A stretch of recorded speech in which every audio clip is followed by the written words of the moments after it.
Azken urteetan, bero boladak gero eta ohikoagoak dira gure lurraldean, eta horrek eragin zuzena izan dezake gure osasunean.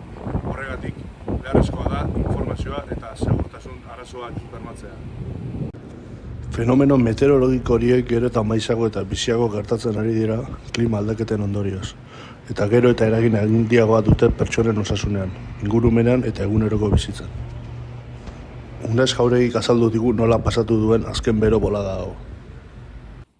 Egi esan nahiko gogor, ze gaina oso biek ez daka itxasoik gertu bai, baina beak ez daka, eta egi esan nahiko gogor bero askoekin da sufriti dugu batzuk.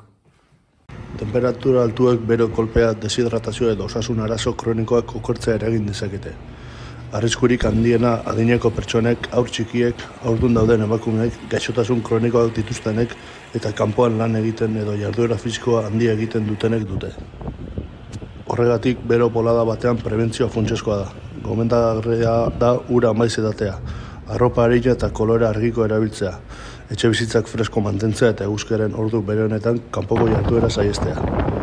Era berean, komeni da bakarrik bizi diren edo laguntza behar duten pertsonen egoeraz arduratzea.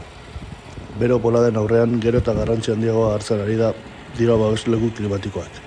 Herritarrei muturreko beroaren ondorioetatik babesteko prestatutako espazioak dira. Temperatura atseginagoa eskaintzen duten lekuak, atseden hartu, freskatu eta beroaren eragina murrizteko.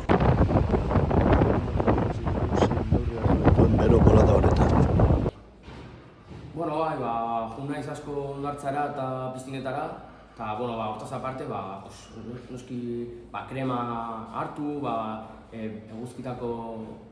eguzkitakoak ere jarri, eta horrelako gauzak, ez azkenean gaur egun eguzkia oso jotzen du, eta ura ere asko edan behar da, eta egon behar da beti hidratatuta, eta jan ere 3 orduro, 4 orduro, zen bestela mareoak eta horrelako gauzak agertu aldira.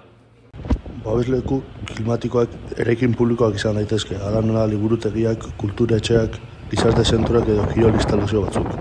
Baina naturgunek ere bete dezakete eginkizun hori. Zuhaitzez estalitako parkeek, lorategiek edo urriturien inguruko espazioek temperatura baxuago izaten dute, eta bero handiko egunetan babes natural eskaintzen dute. Babesleku klimatikoen helburua ez da soilik freskotasuna eskaintzea, herritarren osasuna babestea ere bada.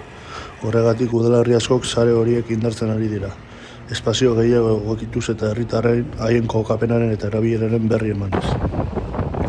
Klima aldaketaren ondorioak gero eta nabarmenagoak dira gure lurraldean. Erakundeen eta herritarren arteko lankidetza ezinbestekoa izango da muturreko beroaren aurrean erantzun eraginkorra emateko.